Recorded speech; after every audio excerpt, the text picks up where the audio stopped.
This military trailer was built for the rigors of war, but after 10 years of service in the U.S. Marine Corps, it was retired. Now it's living its second life here on our off-grid ranch in southern Utah. Today I'll show you where I found it, how much I paid, some of the restoration project, and how it's become one of the most useful tools here on the ranch, hauling diesel and gasoline up here for safe storage and ready access for all of our equipment. If you've got a ranch, homestead, or a farm, and you'd like to safely haul and store fuel, this is the video for you. Before I get to the restoration, here's the why behind building a dedicated fuel trailer in the first place. It's all about flexibility. I didn't want to tie up my truck bed with a permanent fuel tank because I use my dually for hauling materials, towing, and daily work around the ranch.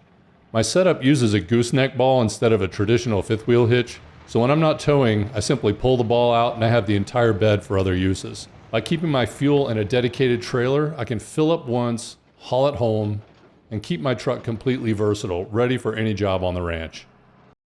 When I first bought it, this trailer was a little rough. It was missing parts and definitely needed some attention. But these M1102 light tactical trailers are all aluminum workhorses. These are rugged, lightweight, and designed to take a serious beating. You just won't find anything else like them on the civilian market. I picked this one up through Ritchie Brothers, Iron Planet. I'll leave a link in the description. Just search M1102 and you'll find dozens of these ex-military trailers being auctioned off. I started the bidding at about $500 and ended up winning it for $1,650, which is not bad for a piece of U.S. military hardware. The best part really was that it was in Barstow, California, so within easy driving distance for me, and I went and picked it up myself, which saved me a ton on freight. If you're mechanically inclined, these are an incredible value. With a little work, you can turn a neglected government surplus trailer into something that rivals or outperforms anything you could buy for 10 times the price on the civilian market. The M1102 weighs about 1,460 pounds empty, and you can load them up to a total gross vehicle weight of about 4,000 pounds, and that's pretty serious capacity for such a small footprint. Once you buy one, the first step is the paperwork. You'll get a government-issued SF-97, which is a certificate to obtain title, and you take that to your DMV and then you can title and register it just like any other trailer. Keep in mind though, these trailers aren't exactly pampered before they're retired. They can sit for years and come in a wide range of conditions.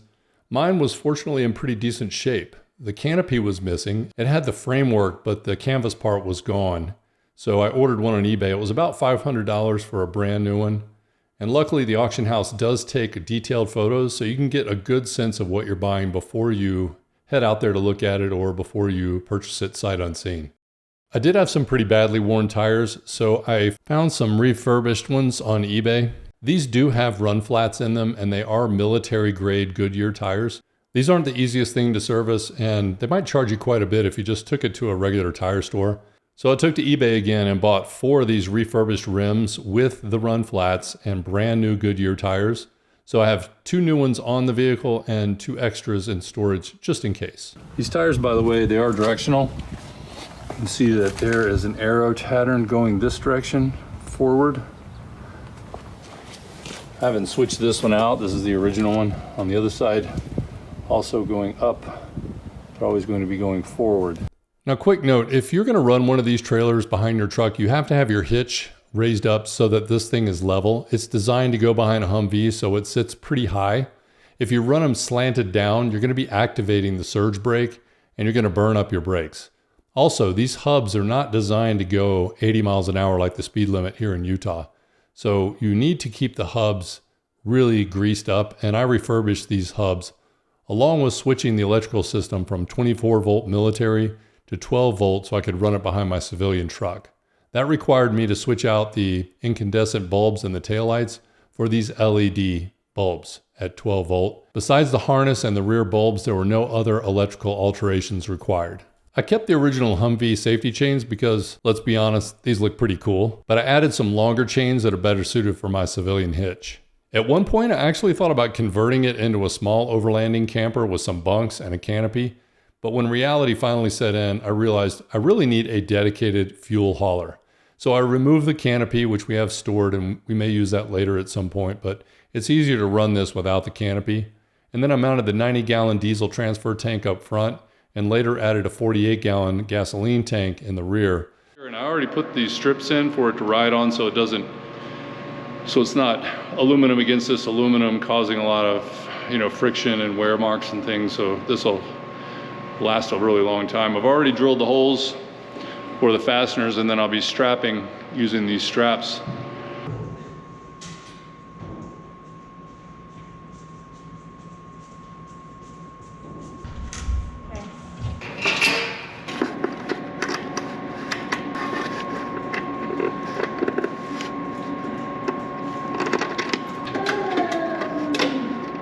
Push down on it. Pushing down. It's all the way.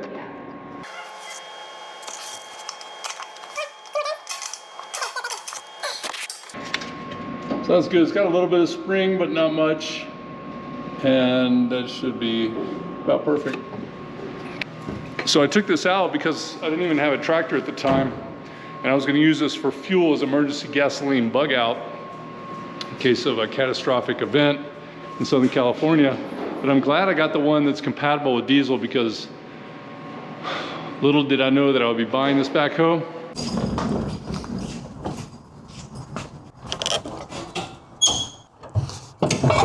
Now this is the hitch that I need to put on the back of my truck.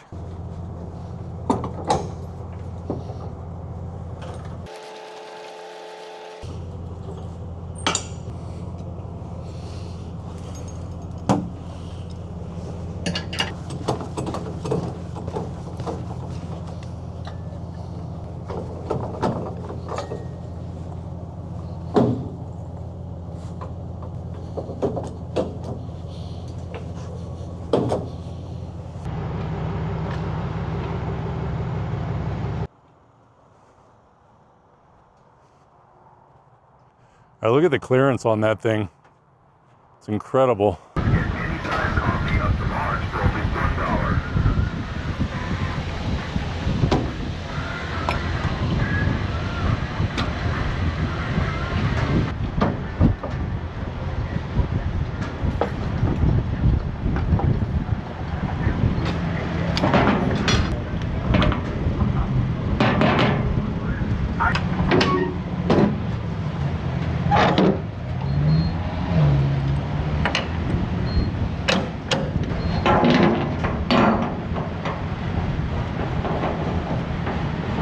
A few moments later.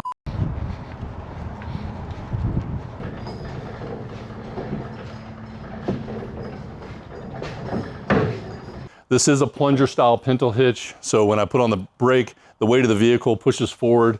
This is connected to the back of the truck, which causes this ram to go in to press a cylinder. There's hydraulic fluid in this little tank here that pushes through the brake lines and squeezes the brakes and activates the brakes. My last truck was a 4-pin. This one doesn't have a 4-pin, so I've got it connected to this adapter. It's got a handbrake for each wheel, one on each side, and then it's got this sling, and I can show you how the sling works real quick. It's real dirty because I never washed this, and the last time I used it, it was snowing, and it's pretty filthy. Everything is aluminum, which is crazy. It's super lightweight, and what this is for is supporting the rear with this pivoting foot on the bottom for support. Plugs right into the back. The reason why you would use this is if you were putting a lot of weight back here or loading a pallet in, something really heavy, you may want the support. You could set up a tent, you could set up an emergency comms station, for example, if you were in the Marines. And so all that walking around would rock and bounce a lot on the suspension, which is why we have the sling, just to stabilize it, very much like the stabilizers on your RV. And these are designed with holes pre-drilled in this frame here for that to hold on, and that doesn't go anywhere. This is an RDS transfer tank. You can see it says DOT approved, it's for diesel, 90 gallons right there. And this was made in 2020. This is your fill cap here. And I won't take it off, but we showed it earlier when we were filling it. And you've got your overflow here, which you can see diesel has run down the edge of this. And that's because I really should put a hose on here, clamp it on and run it down so anything that spills doesn't spill inside the trailer. Not a big deal. A little bit of diesel doesn't hurt anything. It does have a drain plug down here in the very front, as well as these plates. There's little springs underneath there that allow this to rock a little bit. And I wanted to redundantly strap it in with these straps just because I don't trust all of this weight kind of violently rocking back and forth on some of these rougher roads that we have here. So over on the business end of this tank, we have the crank. You can see that there's an arrow that shows you the direction to pump. I'm not going to do it because there's nothing stopping it from just pouring out of this nozzle. Now the nozzle just sort of hooks in there. It's a real simple little design. You can see there's a little nub on the bottom of this spout here, and that just goes in and locks in. That's it. And the whole thing does spin around. And there's a locking system here. If you had this in the back of your truck, for example, you could put a lock on there just so people can't come up and I mean, this is low security stuff, but it would keep someone from just grabbing a few gallons while you're in In-N-Out Burger or something. The reason why I bought this tank originally was to put it in the back of my truck to give me the fuel capacity to be able to make it all the way from California, where we used to live, to this ranch if I needed to bug out. I've since sold that truck. I've got the diesel now, which has a 50-gallon tank in it. Plus I'm already here, so I've got more than enough capacity. I do not need a crossbed tank in the truck. I'd prefer to have it here in the shop. This is empty right now, so I'm gonna turn it around and fill it up for you here in a second. And the ATV is the main vehicle that I fill with this gas. Unlike the diesel, this one has an electric pump. Normally you do not need to remove this to be able, all you do is you just turn this valve to on. But I'll remove it so you can see the pump. This is the electric pump. Here's the wire I have running over to this battery. See, the battery I have covered up just to keep grime from getting on it when driving down the road. That runs to this little box here, and I have a switch in here. This is also bolted down so it doesn't go anywhere. And I've got a little rock to hold this flap down just to keep this little switch clean. You can hear that. It says 15 seconds on here because you have 15 seconds of pump action in reverse. This is the little bracket that I bolted to the side of the truck.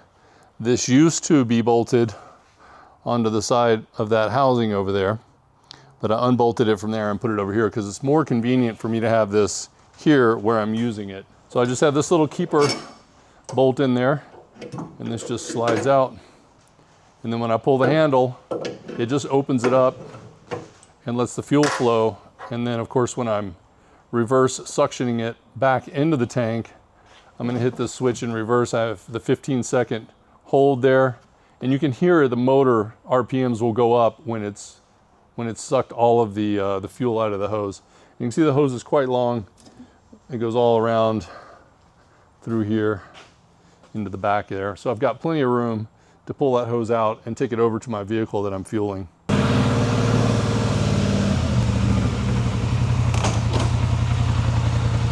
This is the Polaris Sportsman XP 1000, holds 5 gallons.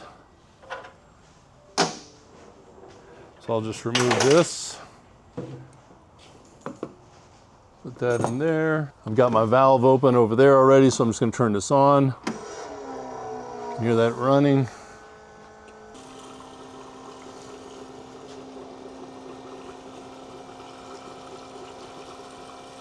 Sometimes I like to just turn on so I can see where we are. Yeah, you can see it's almost full now. Actually has a little tiny leak coming from right here. Okay, now I will press this to allow the air in, and you can hear it slurping all that out of the hose. Okay, turn this valve back to off. Put this guy back in here. I'll be using this ATV to haul this little grader to go fix the roads today. Now we're gonna flip the backhoe around so that we can fuel that up right here.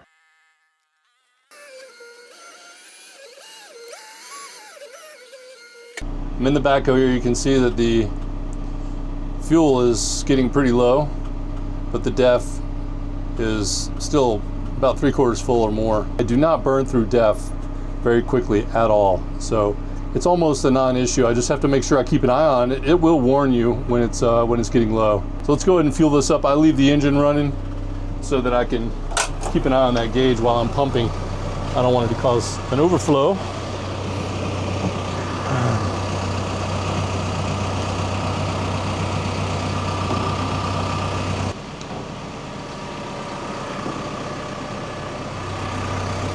It does have a screen to help keep the little nasties out of there. You just tuck that in. Then with this directional, just start cranking it.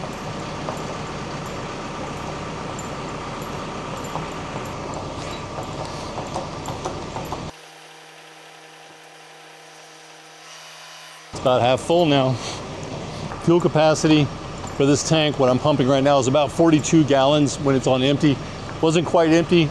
I'm guessing I'll probably put about 35 gallons in right now, which takes quite a while to pump by hand. Not a big deal. I don't have to do this every day. I only do this every few weeks, really. And I can see that it is almost full. No reason to completely top it off. I don't use it enough to try to get like an extra hour out of the day. It's just a non-issue. The def on this machine is 5 gallons, and I probably add def about every third or fourth time that I fill this tank. We'll give it a few more cranks. All right, I think that's enough. I'll back crank this a few times.